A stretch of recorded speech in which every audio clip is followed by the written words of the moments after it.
Dewa Obat Terkuat. Bab 241.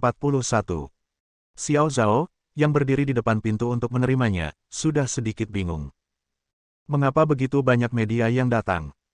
Ye Qianxue secara khusus memberitahunya bahwa dia telah memberitahu Departemen Bisnis bahwa cukup menemukan 1 atau 2 reporter untuk menulis siaran pers. Namun kini, ia menghitung dengan santai, setidaknya sudah belasan reporter media yang datang, termasuk beberapa media mandiri online. Sekarang adalah era media mandiri dan lalu lintas. Berita apapun bisa berdampak seperti gempa bumi. Siapa yang mengundang reporter itu? Xiao Zhao bertanya dengan tergesa-gesa melalui walkie-talkie. Tidak ada yang mengakui jawaban yang diberikan, seolah-olah para reporter ini ada di sini untuk menghidupi diri mereka sendiri. Apakah ada hal yang bagus? Tuan Ye, banyak reporter di sini, bahkan dari media besar. Saya tidak tahu bagaimana situasinya. Dia buru-buru menelepon Ye Qianxue. Konferensi pers ini sangat penting, dan dia perlu memperhatikan segala sesuatu yang tidak direncanakan. Tidak masalah, terima saja kami secara normal. Jawab Ye Qianxue. Ya. Dengan jawaban Ye Qianxue, Xiao Zhao merasa percaya diri. Semuanya, silakan masuk ke dalam.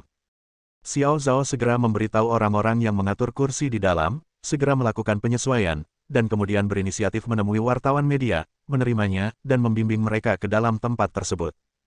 Di lantai atas, Ye Qianxue menunduk dan melihat melalui jendela. Kamu benar.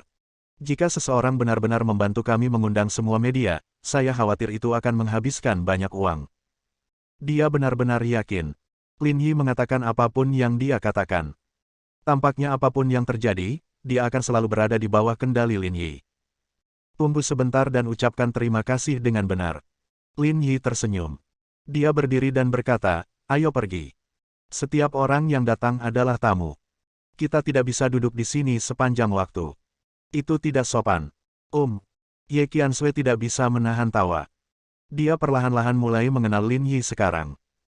Dia tahu bahwa ketika Lin turun, dia tidak benar-benar ingin menerima tamu tak diundang ini, tetapi membuat mereka yang berurusan dengan Ye di belakang layar mempermalukan diri mereka sendiri di depan umum dan membayar harga.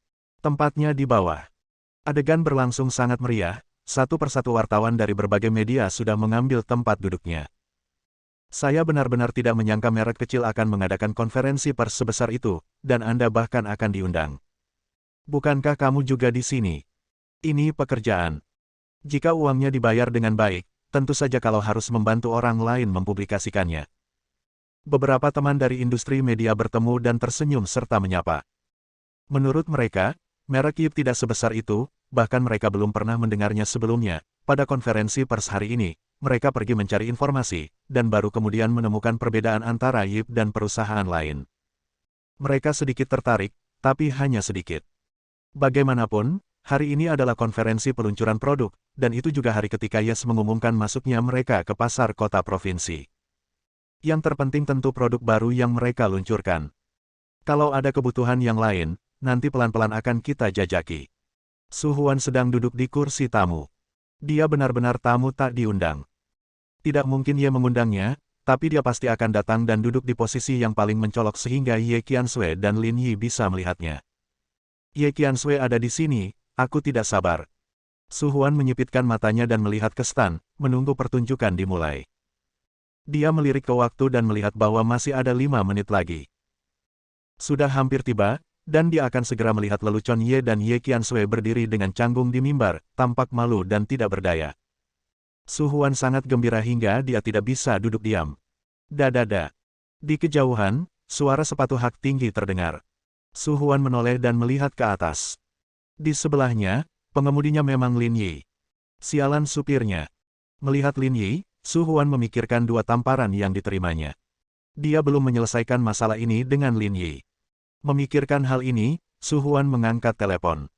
Kalian, tunggu aku di luar Hotel Bulgari nanti. Ada seseorang yang akan membiarkanmu menanganinya. Dia menutup telepon dan menatap Lin Yi dengan mata seram, menjadi semakin galak. Setelah konferensi pers selesai, aku akan membuatmu berlutut dan memohon ampun. Su Huan bersenandung. Ye Qianxue dan Lin Yi duduk. Konferensi pers resmi dimulai. Sebagai pembawa acara, Xiao Zhao naik ke panggung untuk berbicara terlebih dahulu, memperkenalkan proses konferensi pers, tamu penting, dan eksekutif Y Group yang hadir hari ini. Semuanya berjalan dengan tertib. Saya sangat berterima kasih kepada pemberitaan media yang hadir hari ini. Ini pertama kalinya perusahaan Y memasuki pasar modal provinsi. Saya membutuhkan dukungan Anda ke depannya. Xiao Zhao berkata, selanjutnya, saya ingin mengundang Presiden Grup Y, Nona Ye Qianshui, naik ke panggung untuk memperkenalkan produk terbaru Y. Tepuk tangan meriah. Ye Qianshui berdiri, berbalik dan membungkuk sedikit kepada para tamu untuk mengungkapkan rasa terima kasihnya, lalu menginjak sepatu hak tingginya dan perlahan berjalan ke stan. Sosoknya yang anggun dan sosoknya yang cantik merupakan pemandangan yang indah. Banyak reporter yang telah mengklik tombol shutter, berpikir bahwa meskipun dia ditempatkan di majalah mode fotografi jalanan, dia memenuhi syarat untuk tampil di sampulnya. Setiap orang. Ye Qianshui menyesuaikan mikrofon dan berkata sambil tersenyum, terima kasih sudah datang hari ini, konferensi peluncuran produk baru Grup Y. Atas nama Grup Y, saya ingin mengucapkan terima kasih kepada semuanya. Tepuk tangan lagi. Mata Ye Qianshui menyapu dan tertuju pada Su Huan yang duduk di sana, dan dia tiba-tiba mengerti. Benar saja, seperti dugaan Lin Yi, orang inilah yang berada di balik layar. Dia bertanya kepada Lin Yi siapa yang mungkin berurusan dengan keluarga Ye di belakang punggungnya. Lin Yi langsung menyebut nama Su Huan karena Lin Yi tahu bahwa jika itu orang lain, pasti dialah yang mengincarnya, dan dia akan lebih cenderung melakukannya. Gunakan seseorang dari lingkaran bawah tanah untuk menangani dirimu sendiri. Meski cara bisnis semacam ini level rendah, namun tetap saja cukup menjijikkan. Lin Yi tidak menyukainya, namun ia tetap perlu diberi pelajaran. Secara khusus, saya ingin mengucapkan terima kasih kepada seorang teman. Ye Qianshui memandang Su Huan, terima kasih, Su Huan, Tuan Su, karena telah membantu saya mengundang begitu banyak teman media untuk menghadiri konferensi pers Y. Su Huan terkejut, tapi dia tidak menyangka Ye Qianshui akan memanggil namanya secara langsung. Untuk sesaat, semua reporter media mengarahkan kamera mereka. Su Huan tertegun sejenak sebelum dia bereaksi. Dia melambaikan tangannya dan berpura-pura menjadi teman baik Grup Y. Dia berdiri dan duduk lagi sambil tersenyum. Memang dia yang menelepon reporter media, tapi dia tidak disebutkan namanya dan tidak ingin orang tahu. Apakah dia benar-benar berpikir bahwa dia memanggil begitu banyak media ke sini hanya untuk membantu Y Group mempromosikan produk baru? Bermimpi. Tiba-tiba, jantung Su Huan berdetak kencang, dan dia mendapat firasat buruk. Karena Ye Qianshui tahu bahwa dia akan mengundang begitu banyak reporter media ke konferensi pers, dia pasti bisa menebak apa tujuannya. Lalu dia masih berani mengemudi. Beraninya kamu berterima kasih pada dirimu sendiri di depan banyak orang. Su Huan tiba-tiba merasa sedikit tidak yakin. Itu hanya gertakan. Begitu produk baru keluar, aku akan menghancurkanmu. Dia mencibir dan mengabaikan upaya Ye Qianshui yang sengaja untuk menyenangkannya. Ye Qianshui, sejak pertama kali kamu menyinggungku, hari ini sudah hancur. Ketika saatnya tiba, tidak ada gunanya bagimu untuk memohon padaku. Bab 242. Dia menunggu. Dia sedang menunggu saat ketika Ye Qianshui datang dengan produk baru, menunggu saat ketika dia akan menghancurkan ilusi-ilusi ini dan membuat perusahaan Ye benar-benar dikalahkan di depan semua media berita. Suasana di tempat kejadian sangat meriah. Begitu Ye Qianshui keluar, penampilan dan temperamennya membuat wartawan media secara alami memiliki kesan yang lebih baik. Bagaimanapun, dunia ini pada dasarnya benar dalam hal penampilan, dan selalu lebih sabar dan toleran terhadap wanita cantik. Ye Qianshui secara singkat memperkenalkan perusahaan Ye, mengenai budaya perusahaan dan arah pengembangan Ye, setidaknya agar para reporter ini memiliki sesuatu untuk ditulis dan lebih mempromosikan perusahaan Ye. Kami datang ke ibu kota provinsi hari ini karena kami berharap dapat menggunakan metode Yip Group untuk berteman dengan konsumen di ibu kota provinsi dan menyediakan produk baru kami kepada mereka. Akhirnya berbicara tentang produk baru, Su Huan bersorak dan bersenandung, tidak dapat menahan diri lagi. Staf membawa produk baru ke stan dan meletakkannya di depan Ye Qianshui. Produk ini merupakan formula baru yang diciptakan oleh Yip Group selama 2 tahun. Ye Qianshui mulai memperkenalkannya secara detail, terutama nilai jualnya yang terpampang lengkap di depan kamera. Saya yakin produk ini dapat memuaskan konsumen di kota-kota provinsi dan membuat mereka terbiasa dengan keberadaannya dalam kehidupan mereka. Banyak kamera yang melakukan zoom untuk menampilkan produk baru dari dekat, dan ada juga media siaran langsung yang langsung menyinkronkan siaran langsung tersebut dan mempostingnya di platform online. Saya juga telah melakukan analisis mendetail tentang perbandingan antara produk ini dan produk lama. Selain kemajuan efektivitas yang lebih besar, optimasi yang lebih besar juga telah dilakukan. Ye Qiansui melanjutkan perkenalannya dan meminta orang-orang untuk mengemukakan produk lama juga. Berbeda dengan konferensi peluncuran produk baru pada umumnya, konferensi ini tidak hanya memperkenalkan produk baru, tetapi juga membandingkan produk lama. Hal ini membuat sebagian orang bingung dengan tujuan Ye Qiansui melakukan hal tersebut. Lagi pula, ketika produk baru keluar, berarti produk lama akan ditarik dari pasaran. Bukankah dia khawatir karena produk baru lebih bagus dan produk lama tidak bisa dijual? Apa yang harus dilakukan dengan semua inventaris itu? Dua produk, satu baru dan satu lama, ditempatkan di stan, dan Ye Qiansui akan terus menerimanya. Su Huan, yang duduk di bawah, tertawa dan tiba-tiba mengangkat tangannya, tunggu. Dia berdiri dan menarik kerah bajunya. Tuan Ye, kedua model ini sepertinya produk lama ya. Kata-katanya segera membungkam seluruh tempat, bertanya-tanya apa yang dibicarakan Su Huan. Tuan Su, apa yang kamu bicarakan? Jejak keterkejutan dan bahkan kepanikan melintas di wajah Ye Qiansui, yang tidak bisa lepas dari pandangan Su Huan.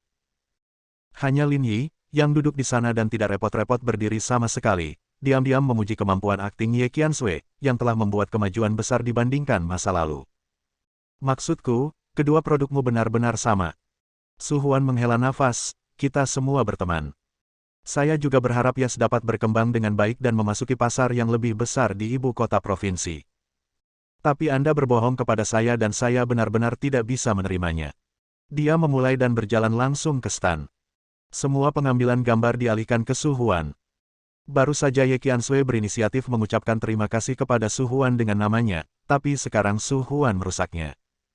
Hancurkan saja kerabatmu. Kemampuan produk Yip sudah meningkat. Saya jamin ini kepada semua orang, tapi saat ini memang belum ada produk baru yang keluar.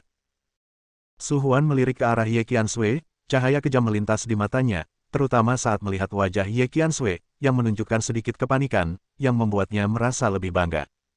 Dia tidak bereaksi sama sekali. Dia datang untuk mengganggu situasi, tapi tidak ada seorang pun dari grup Ye yang datang untuk menghentikannya. Yang disebut produk baru ini hanyalah produk lama yang dikemas ulang untuk menipu semua orang. Su Huan berkata dengan lantang, saya tidak bisa begitu saja melihat konsumen ditipu, tidak. Dia memandang Ye Qiansui dan berkata dengan tegas, Tuan Ye. Saat berbisnis, Anda harus memiliki hati nurani. Setelah mengatakan itu, dia mengulurkan tangan untuk mengambil produk baru tersebut, merobek kemasan luarnya dengan tangannya, dan dengan kasar merobeknya. Lihat, semuanya merobek.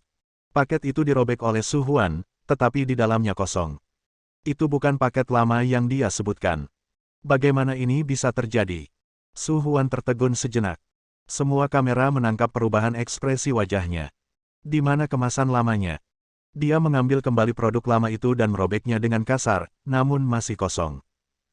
Tampilan dan kemasan kedua produk tersebut berbeda, bahkan botolnya pun berbeda. Su Huan benar-benar bingung. Saat dia mengangkat kepalanya, semua kamera diarahkan ke arahnya. Dan dia terlihat seperti badut. Tidak, mereka mengganti kemasannya. Yang lainnya pasti sudah diubah kecuali isi di dalamnya. Su Huan berpikir sendiri.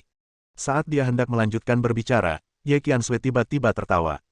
Saya pikir setiap orang pasti memiliki keraguan yang sama dengan Tuan Su, bukan? Dia mengulurkan tangannya dan berkata, terima kasih, Tuan Su, karena telah menunjukkannya kepada kami. Hari ini, untuk menghilangkan keraguan semua orang, kami menghadirkan segalanya. Ye Qiansui bertepuk tangan, dan staf membawa dokumen persetujuan produk baru yang baru saja mereka terima. Ini adalah dokumen persetujuan yang kami dapatkan. Dia menunjukkannya ke kamera, lalu berinisiatif membuka kedua produk tersebut dan menuangkan cairan di dalamnya. Warnanya berbeda dan aromanya berbeda rusak pada saat yang sama. Saya telah membandingkan perbedaan antara kedua produk tersebut. Ye Qiansui mengangguk, dan layar segera menyala, menampilkan dokumen yang telah disiapkan di depan semua orang. Semua data dapat ditemukan di website departemen terkait. Yes tidak pernah melakukan penipuan apapun, apalagi menipu konsumen, karena bagi Yes, konsumen adalah mitra terpenting kami. Saat dia mengatakan ini, seseorang langsung bertepuk tangan di antara penonton, dan tak lama kemudian tepuk tangan itu memekakkan telinga. Ya, pemasaranmu kali ini sangat bagus. Tanpa diduga, saya mengira ada kecelakaan. Tuan Su ternyata jebakan. Persahabatan antara Tuan Su dan Tuan Ye sangat menyentuh. Mereka sangat murah hati. Plotnya terbalik sampai-sampai aku hampir mengira itu berita besar, hahaha. Beberapa reporter mulai berbicara, tetapi Su Huan tidak dapat mendengarnya. Pada saat ini, wajahnya tampak seperti baru saja memakan tikus mati dan menjadi hitam dan biru karena mati lemas. Baru kemudian dia menyadari bahwa dia telah diejek oleh Ye Qianshui. Seperti orang bodoh, dia berinisiatif menyanyikan obo kamu. Klik, klik, klik. Kamera terus menyala, dan Su Huan tahu bahwa dia akan segera menjadi sampul berita utama, dan juga akan diberi judul, Sahabat Ye. Dia tidak hanya menghabiskan banyak uang untuk keluarga Ye dan mengundang begitu banyak reporter media, tetapi dia juga berinisiatif membantu Ye mengklarifikasi masalah terakhir yang mungkin timbul. Bukankah persahabatan seperti ini patut dipuji? Tuan Su, saya benar-benar tidak tahu bagaimana harus berterima kasih. Ye Qianshui berkata, jika produk baru kami dapat terjual dengan baik di ibu kota provinsi, Tuan Su akan sangat diperlukan. Mendengar ini, wajah Su Huan memerah dan dia hampir mengeluarkan seteguk darah lama. Bibirnya gemetar karena marah, tetapi dia tidak bisa mengucapkan sepatah kata pun. Bersambung.